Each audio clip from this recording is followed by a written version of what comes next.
Hello again guys, welcome back to the channel. In today's video we're taking a look at the Carenado Waco YMF-5.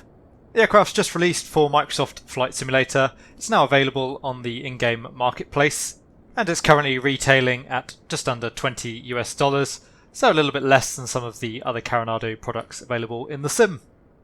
I was quite excited when I saw that the Waco had arrived in the marketplace. I had no idea that it was coming. And I've long felt that Microsoft Flight Simulator could really use an open cockpit biplane. The Waco wouldn't have been my first choice, but we'll make do with what we have. So in today's video we're carrying out a review flight in the Waco from Marrakech airport in Morocco over the Atlas Mountains and down into the south towards the city of Agadir. We'll start the video by taking a look at the external model of the aircraft. We'll then carry out a full flight discussing the aircraft as we go. And as usual, once we've got the aircraft shut down in Agadir, I'll give you my overall views on the Carenado Waco YMF-5. As always guys, I do hope you enjoy the video. If you do, please consider giving it a like and subscribing to the channel. If you have any comments or questions for me, please leave them down in the comments section below, and I'll do my best to answer them. But now let's continue the external tour of the rather beautiful Waco YMF-5. The Waco YMF-5 is a really beautiful aircraft to look at from almost every angle, and as we can see once again, Carenado have done a really exquisite job of modelling the aircraft. Every single rivet, curve, strut and brace looks absolutely immaculate. The texturing and the modelling is pretty much flawless everywhere. The only slight bug I could find is a little bit of flickering on the windshield glass effects, which does seem to have affected a couple of the aircraft now that I've tried in the sim. You can see it just there in front of us. It is rather unfortunate and I would like to see that fixed at a later date. However, it is worth mentioning that it's not a problem from the virtual cockpit itself. Again, you can see every single little detail looking really nice. The fuel system, the struts on the wing and the cockpit and pilot. Carenado have done a really good job on everything with this aircraft, and they've even taken the time to model on the avatar a leather flying cap, some DC headphones and some flying goggles. Looking at the cockpit from the outside of the aircraft, and you can see that it's modelled really nicely, again pretty much immaculate. In this shot we have the front cockpit closed down and covered up. We do however also have the option via the in-cockpit iPad to open up the front cockpit, remove the cover, and we have an operable passenger door. This is a really nice feature, however there's no option to have an avatar sit in the front cockpit as far as I could find. Anyway, whilst we're here by the cockpit, now would be a good time to hop in. We'll get the aircraft started up and then we'll carry out our flight discussing the aircraft as we go. So welcome to the cockpit of the YMF-5. As you can see, once again Carenado doing an absolutely brilliant job with both the modelling and the texturing of the cockpit. The aircraft is just as nice inside as it is outside. In fact, I would go as far as to say this is maybe the nicest cockpit that Carenado have done so far within Microsoft Flight Simulator. One thing that is a little bit disappointing, the documentation that comes with the aircraft is incredibly light. In fact, there's not even a checklist included with the aircraft. So for the startup today we're just using a generic checklist. That being said, let's get the aircraft started up and we'll head out towards the south, towards the Atlas Mountains.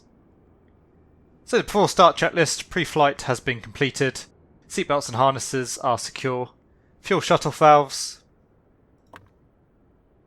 are on, avionics switch is off, electrical equipment is off, circuit breakers are checked in, brakes, test and set, mixture can go to rich. Carb heat should be cold. I haven't been able to find any carb heat on this aircraft. I'm not sure if it's fitted or not. Master switch can go on, as can the alternator. Beacon on, same for the nav lights. Prime. Again, I couldn't find a primer, so we'll just use the fuel pump. And no fuel pressure gauge, so we'll just have to guesstimate. Throttle, 1/4 inch open. Prop area is clear. Clear prop. Ignition can go to start. Waiting for the engine to catch. And there we go. Oil pressure's come up, it's in the green. We'll bring the RPM up to 1000. We'll let the engine idle around 1000 RPM. Avionics switch can go on. Radios will set, so towers 1181. We won't actually be using the air traffic control system today, as I found that since I've updated my sim recently, it's actually very bugged once again. There's massive delays between different communications. It's not really usable currently, unfortunately. We'll set the nav radios up as well, so there's the Marrakech VOR on the active frequency. And we'll set Agadir on the standby. Our course out from the Marrakech VOR is 182, so we'll set that on the CDI. It's 182. And we won't be setting the heading bug, as you'll see in just a moment's time. The heading bug is currently very broken in the Waco. Basically it's set in position currently, it doesn't follow the heading card. Keep an eye on it when we make some turns, and you'll see exactly what I mean. So radios are set, transponder. You can go to out. No wing flaps on the aircraft, so they're up, and the mixture will leave at rich. So we're on out, squawking 7000. Again, not using air traffic control, so we'll make our own way out towards the runway, park brake off. And making our turns in the Waco as steady as we can. Obviously being a tailwheel aircraft, it does have a tendency to ground loop. That being said, the Carenado Waco is actually a fairly placid aircraft on the ground. It's not too bad as far as tail draggers go. And we'll weave our way down to the holding point just to enable us to have slightly better visibility on the way. As you can see, the forward visibility is pretty much non-existent, which does tend to be an issue with tail draggers. Anyway, the taxiway is clear.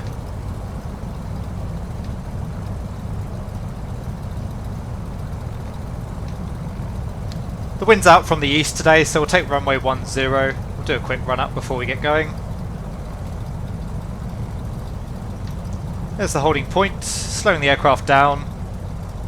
Very gentle on the brakes. Again, obviously being a tailwheel aircraft, if you jam the brakes on, the aircraft has a tendency to just want to nose over, which would be very bad. So bring the aircraft to a stop, park brake on, back up to 1000 RPM. The before takeoff checklist doors are closed and latched, brakes on, flight controls,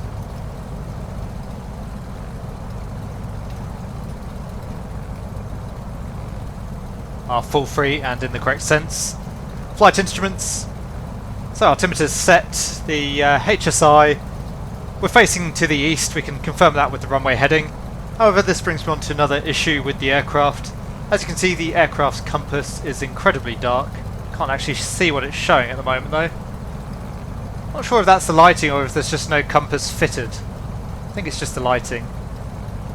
Just about make out. It does look like we're showing roughly an easterly heading there, which does concur with the HSI. It'd be nice to have a little bit more of a brighter scale on that compass there. Anyway, altimeter set, HSI is set, instruments are checked, fuel valves are on, mixture is rich, trim is set for takeoff, so we'll carry out the run up. Again, just using a generic checklist here which calls for 1700 RPM. Not sure if that's accurate or not on the Waco. Full back stick to keep the tail on the ground, and the brakes seem to be holding the aircraft at the moment.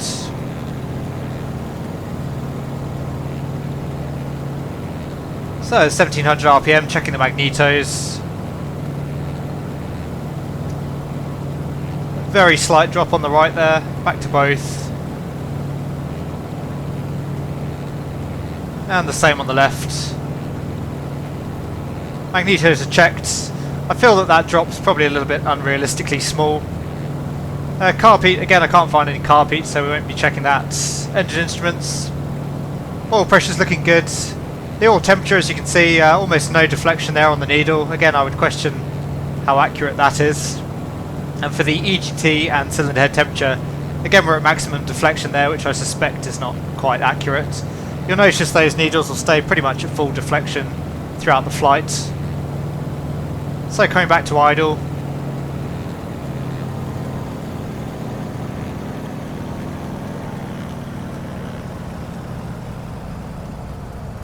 And you'll see that the EGT needle does just about budge there. Not by much. And as soon as we come up to 1000 RPM again, it will be pretty much max deflection. So idling at 750, that looks reasonable. Back up to 1000 RPM, again the EGT is shot back up there.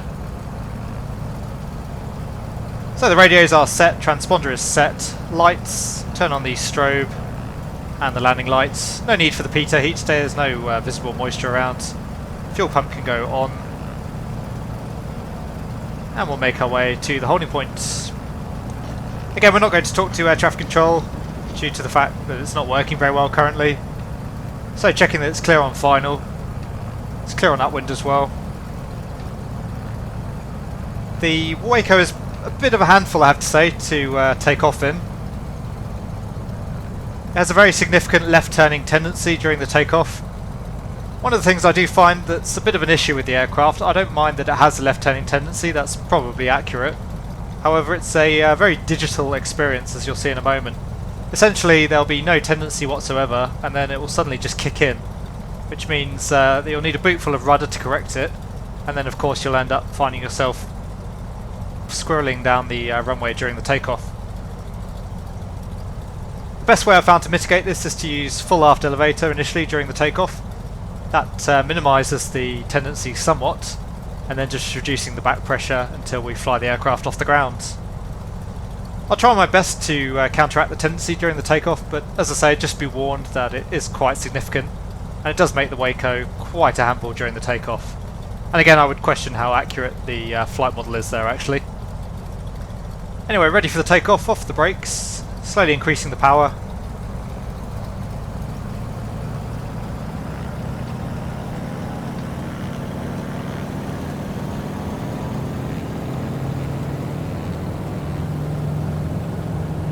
So there's full power, RPM looks good.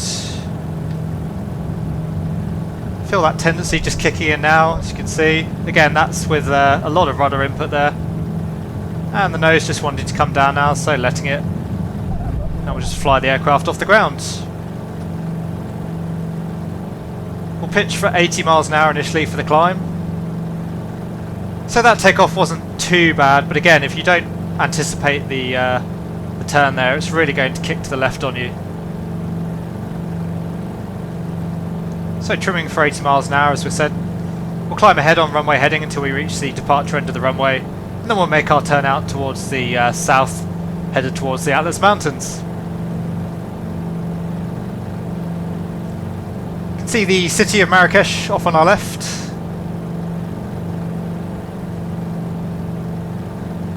Very much a beige colour palette.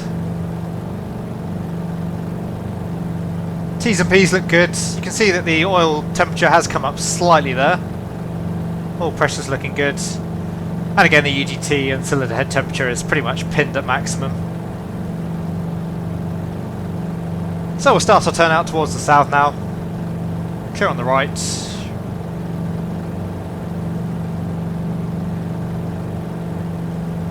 And I'll tune over to the Marrakech VOR. Not really going to need the VOR, we can already see the valley that we're headed towards, but we'll just have it up for reference and also to test the aircraft's navigation systems. So we'll come out to a heading of about 200 initially. And again, look at the heading bug, it's just pinned in its current position, which of course it shouldn't be. Aside from the takeoff though, the Waco is actually a really nice aircraft to fly.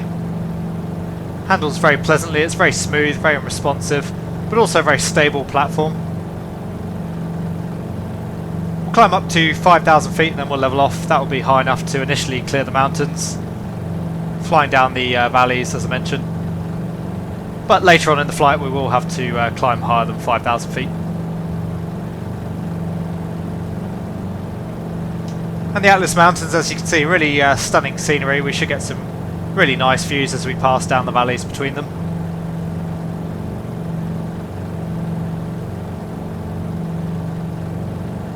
Leaving the city of Marrakech behind us now, as well as the airport, of course.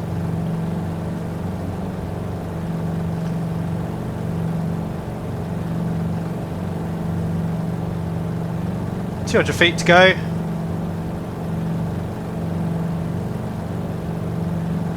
And we'll level off at 5,000. Again, the aircraft really pleasant in terms of its handling. So holding a little bit of forward pressure, trimming out the control forces. Up to 120 miles an hour, which is our cruise speed, so we'll come back on the power. I found that around 23 on the manifold pressure is pretty nice for the cruise in the Waco. Again, no real documentation provided there as far as power settings go from Carenado, unfortunately.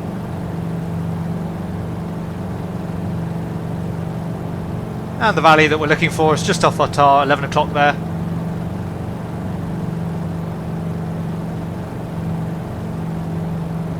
So we can head towards the lake and follow the river in towards the valley.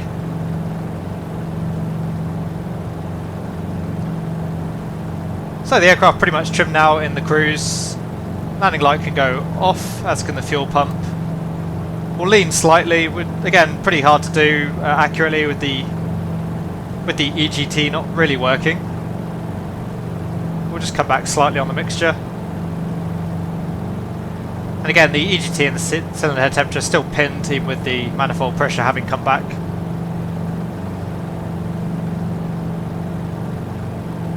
Otherwise though, everything's looking good. You can see that we do have a clock. Looks like in the real world this has a bit more functionality than we're provided with in the Carenado version. And we also have a nice little fuel gauge. That gives us our fuel burn, fuel used, fuel on board. A couple of the functions are inoperative, but it's still good enough to monitor our fuel state. We can also see what I assume is the aircraft's endurance, which seems a little bit high. We departed with 50% fuel in tanks. We're currently only burning 12 gallons an hour, which again seems a little bit low to me, but I'm not actually familiar with the fuel burn on the Waco. I'll go away and look at some figures later. That means the aircraft would have an endurance of roughly 6 hours, which seems a little bit high. And the last two functions seem not to be working.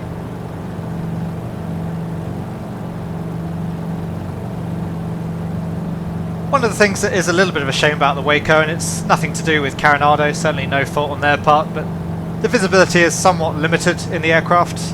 As you can see with the upper wing and the rather long nose that we have out in front of us, as well as the windshield, we do get rather a letterbox effect looking out the front of the aircraft. And also to the sides, the lower wing really impeding the view out to the sides there. But overall, the view is still decent enough. And the aircraft, you know, having an open cockpit, it's really nice for cruising around, exploring the scenery within Microsoft Flight Simulator.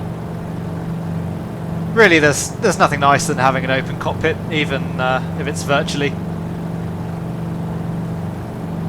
But again, the aircraft really pleasant to fly, very smooth in the turns, very responsive, and also, as I said, a very stable platform. So once you've got it trimmed, pretty much will fly straight and level. It will slowly drift to the left over time, but you'll only have to make periodic inputs to correct that.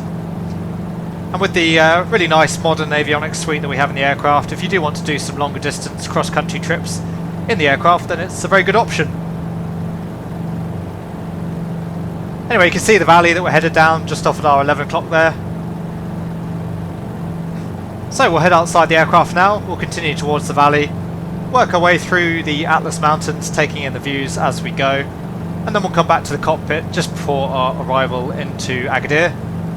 We'll discuss a little bit more about the aircraft, make our approach and landing, and then once we're shut down, I'll give my overall impressions of the Carenado Waco YMF-5.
So welcome back to the cockpit of the Waco YMF-5. I really hope you enjoyed the run through the Atlas Mountains there. The scenery through that route is particularly stunning and it was really enjoyable to fly in the Waco, I have to say. And it had absolutely no issues getting up to around 10,000 feet, which is what we needed to be at to clear the highest parts of the mountain pass there. If you haven't checked out this part of the world already, it's highly recommended. Really nice area to fly around in. Anyway, as you can see, we're now approaching Agadir Airport. And you can see the western coastline of Africa straight off the nose.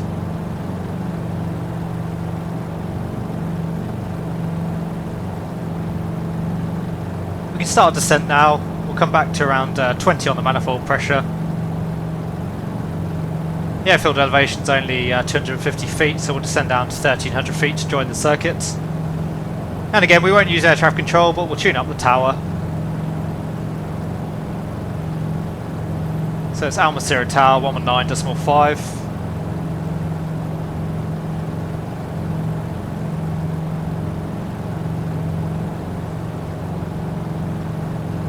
So it's 119.5 set.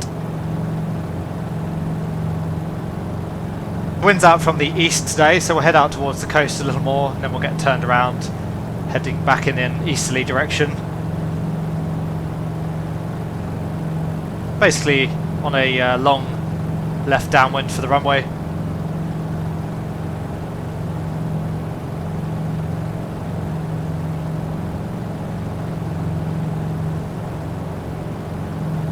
And you can see the city of Agadir itself.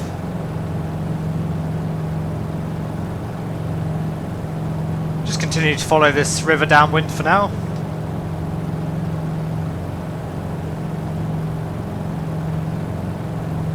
And the Waco is a little bit easier to land than it is to take off, but it's still a little bit trickier than some aircraft, being a tail wheel. We'll carry out the downwind checks, so the brakes are checked and off, undercarriage is down, mixture is rich, fuel pumps on, fuel quantity is sufficient, instruments. Again, that compass is really hard to read. It would be nice if they would update that, but we are showing a heading of 260, which agrees with the HSI, so the instruments are checked. Landing light can go on, and harness is secure. As you can see, we're still pretty high here at the moment, but that's of no concern. As you can imagine, the Waco is a pretty draggy aircraft, so we'll have no problem losing energy as we turn onto final. We're also on quite a wide left downwind here, so we'll make a large, shallow sweeping turn around onto final.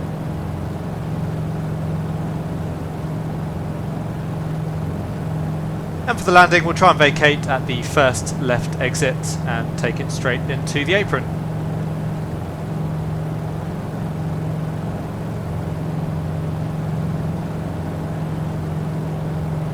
So we'll start turning now onto our base leg. We've got another airfield out on our 2 o'clock there, so we don't want to get too close to their airspace.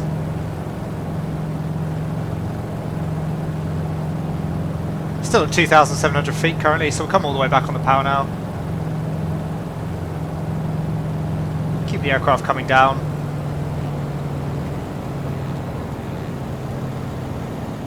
And again, the visibility rather impaired by the upper wing.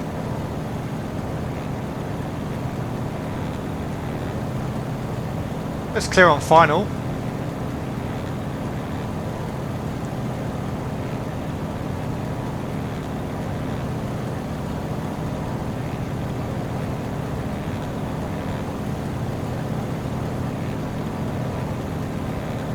Start trimming, bringing the aircraft speed back. No flaps, so we just have to manage the speed entirely using our pitch and throttle.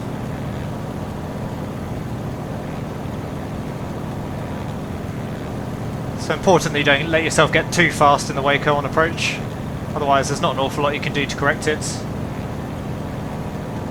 Still showing 4 whites on the PAPI at the moment, but that's fine, we'll easily be able to correct that before touchdown. And again, checking it's clear on final.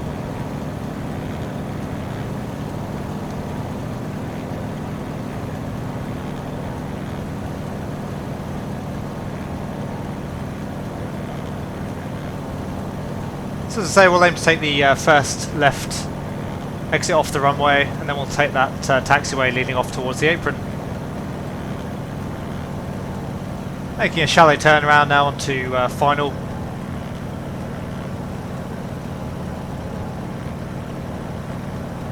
Tracker is a really useful tool to have for this aircraft, otherwise you're really going to struggle to see what you need to see out the front.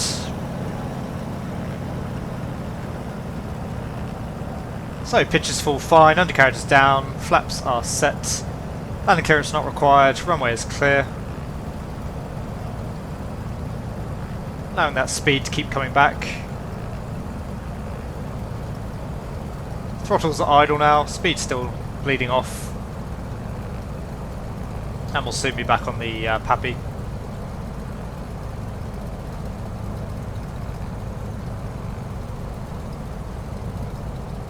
Not quite sure what the approach speed for the aircraft is. Again, no approach speed provided in the documentation. We'll aim for around 80 miles an hour just to be safe. Obviously plenty of runway if needs be, we can always take a later intersection.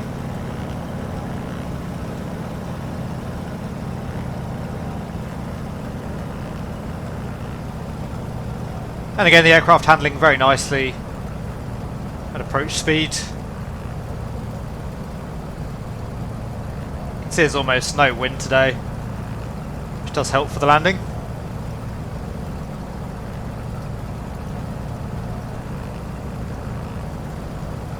So coming off the power,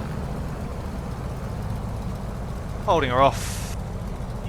There's the stall horn, a little bit of a bump. The aircraft is a little bit strange in the flare, I have to say. You suddenly lose almost all elevator authority once the speed comes back. Initially I was holding it just fine, and then I suddenly needed a full aft elevator to keep the aircraft from smashing into the ground, and then as you can see that caused us to float a little bit. Possibly flared a little bit high as well, to be fair. So the flare behaviour is a touch strange. Again, feeling quite digital, sort of going from nothing to everything in terms of how much aft elevator was it needed there.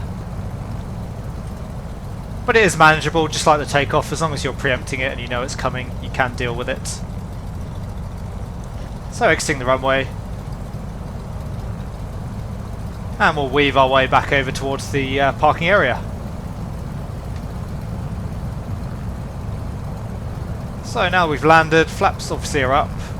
Landing light can come off, transponder can go off. Can't quite see there.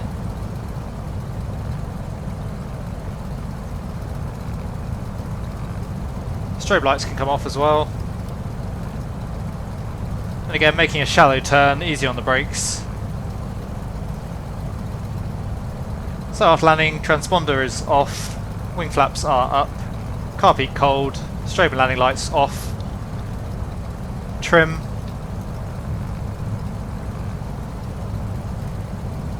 Set for takeoff. And we won't bother leaning the mixture as we're basically at sea level. So we'll just make our way back over towards the fueling area. Get the aircraft parked up, shut down, and then I'll give you my overall impressions of the Carenado Waco YMF-5.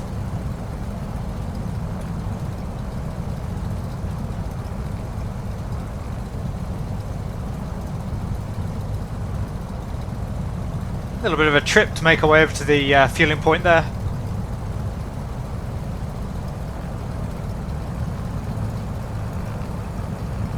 So while we're taxiing in, let's take a quick look at our fuel burn, see how much fuel we did actually use on the trip.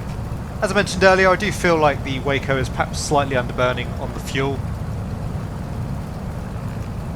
So overall we burned 14 gallons, which for about an hour and a half's flight, as I said, that's about 10 gallons an hour, which to me does seem a little bit low for a 300 horsepower engine. I'll go away and look at some figures and let you know at the end of the review as to whether or not that's accurate, but as I say, my sense is that that's probably a little bit on the low side. As I mentioned earlier, at that fuel burn the aircraft would have an endurance of around 6 hours, which seems incredibly high for an aircraft of this nature. So we'll gently swing her around towards the fuel pump. Keeping an eye on our wing clearance, of course. And bring the aircraft to a stop. Again, gentle on the brakes. There we are. Park brake on.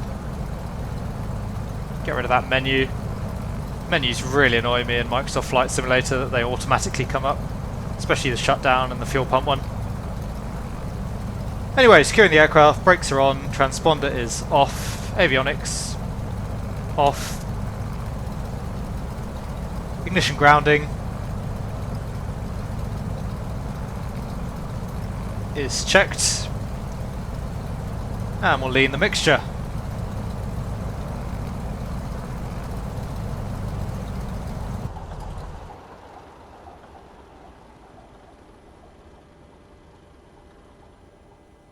So the engine shut down, throttle to idle, ignition can go off, master switch and alternator can go off, and we'll turn off the beacon and the nav lights.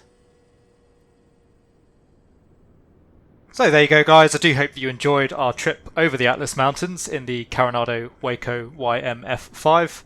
As I say, the region is really stunning, I highly recommend checking it out, and the aircraft was an absolute joy to fly as well. As we mentioned throughout the video, the aircraft isn't without its faults, and just to recap on some of those.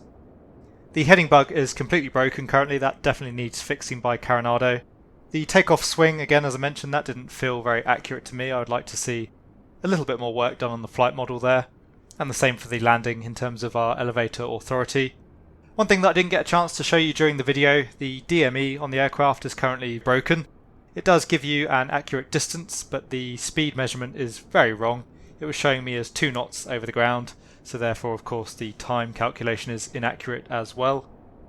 And I did have a look at the fuel burn figures for the real world Waco. It looks to be about 13 to 14 US gallons an hour. So the Carenado version not a million miles off there, as we were getting between about 10 and 12 US gallons an hour. Also, as far as the endurance goes, as I mentioned, I thought that 6 hours seemed a little bit extensive.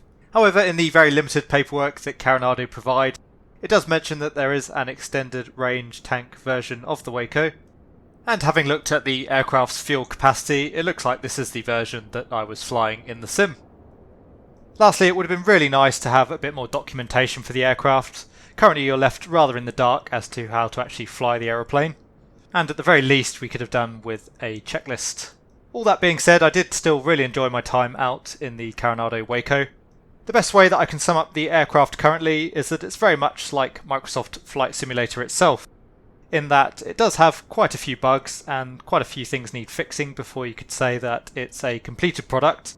However, the aircraft is absolutely beautiful both inside and out, and a joy to fly. Not to mention it's also really good fun.